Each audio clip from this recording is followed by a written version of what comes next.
साथियों, योग का सामान्य ज्ञान की सीरीज हम शुरू कर रहे हैं। योगा जीके का पार्ट ये फर्स्ट है।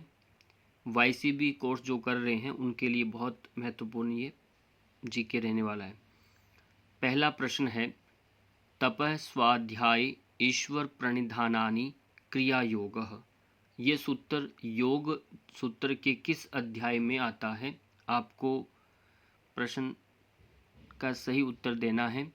समाधिपाद, साधनपाद, विभूतिपाद या कैवल्यपाद।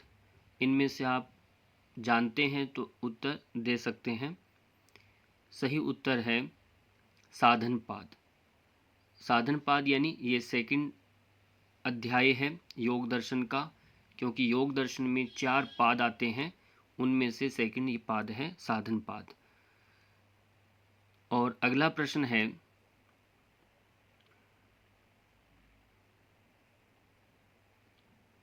क्रिया योग के 3 अंग कौन से हैं? आसन, प्राणायाम, ध्यान, तप, स्वाध्याय, ईश्वर प्रणिधान, या ऑप्शन सी यम नियम आसन आते हैं, या फिर प्राणायाम, प्रत्याहार, धारणा ये सब आते हैं। यदि अभी ध्यान दिया होगा तो अभी प्रश्न आया था पहला, तो सही उत्तर इसका है तप, स्वाध्याय, ईश्वर प्रणिधान। ये क्रिया योग इसे कहा गया है। फिर अगला प्रश्न है, तप शब्द का अर्थ क्या है? जो तप है उस शब्द का क्या अर्थ है? केवल उपवास करना, या शरीर को कष्ट देना, या आत्म संयम और शुद्धि के लिए प्रयास करना, या भोग विलास। क्या अर्थ हो सकता है इसका तप का? तो इसका सही उत्तर है आत्म संयम करना और शुद्धि के लिए प्रयास। अगला प्रश्न है, स्वाध्याय का अर्थ क्या है? दूसरों का अध्ययन करना, आत्म अध्ययन या शास्त्रों का अध्ययन करना, या गुरु की सेवा, या ईश्वर की उपासना। सोचिए, आप भी उत्तर दे सकते हैं। सही उत्तर इसका है आत्म अध्ययन या शास्त्रों का अध्ययन। ईश्वर प्रणिधान से क्या अभिप्राय है? ईश्वर में समर्पण, ईश्वर से भय, ईश्वर से वाद विवाद, ईश्वर को भूल जाना। सही उत्तर है इसका ईश्वर में समर्पण। अभी आपने देखा तप, स्वाध्याय और ईश्वर प्रणिधान, इन तीनों को क्रिया योग के नाम से जाना जाता है, और इनके एक एक इनका अर्थ भी हमने भी समझा। अभी इस तरह से एक प्रश्न और आता है, समाधि भावनार्थ क्लेश तनु करनार्थश्च। सूत्र जो है इसका मुख्य उद्देश्य क्या है? संस्कृत में है, इसका अर्थ आपको समझना है। इसका क्या अर्थ है? ये धन अर्जन करने के लिए कहा जा रहा है, या क्लेशों की वृद्धि करना है, या फिर समाधि की प्राप्ति और क्लेशों की निवृत्ति के लिए कहा जा रहा है, शरीर बल प्राप्त करना। सही उत्तर इसका क्या है? समाधि की प्राप्ति और क्लेशों की निवृत्ति। ये इसका सही उत्तर है, क्योंकि क्रिया योग का जो मुख्य उद्देश्य है वो इस सूत्र में बताया गया है। ये साधन पाद का दूसरा सूत्र है। 7 नंबर पर प्रश्न है, क्लेश से क्या तात्पर्य है? क्लेश भौतिक वस्तुएं ये क्लेश है, या दुख देने वाले मानसिक विकारों को कहा गया, पूजा पाठ के साधन है, या फिर यज्ञ की कोई विधि है।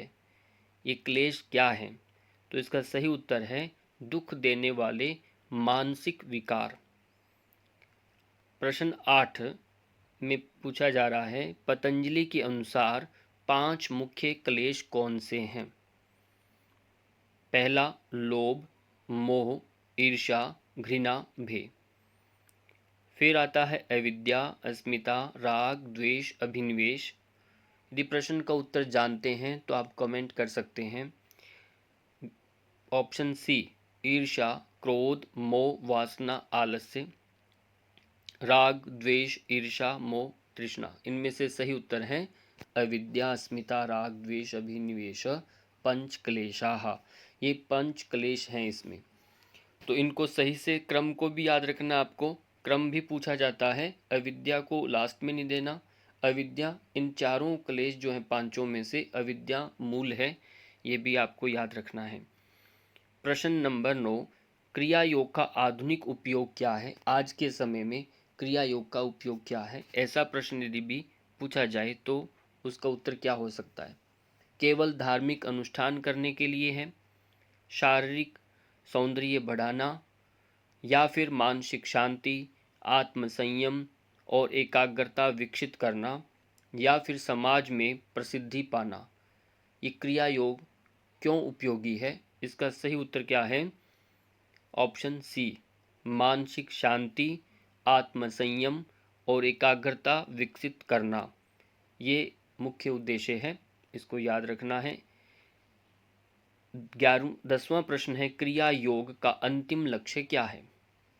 समाधि प्राप्त करना, धनवान बनना, ज्ञान का प्रदर्शन या दूसरों पर विजय पाना। सही उत्तर इसका क्या है? समाधि प्राप्त करना। तो इस प्रकार से आपने जो प्रश्न पढ़े, इस तरह से छोटी छोटी वीडियो आपको मिलेंगी। तो आपको अच्छा लगे तो कमेंट करना है। चैनल यदि सब्सक्राइब नहीं किया तो सब्सक्राइब भी करना है। अपने साथियों को शेयर करें और इसी वीडियो के डिस्क्रिप्शन के अंदर चैनल का लिंक भी रहेगा व्हाट्सएप ग्रुप का, उसको भी आप ज्वाइन कर सकते हैं, जिससे आप और भी योग की क्लासेस देख सकते हैं, उनके साथ अभ्यास कर सकते हैं। इसी के साथ आपका बहुत बहुत धन्यवाद। नमस्कार।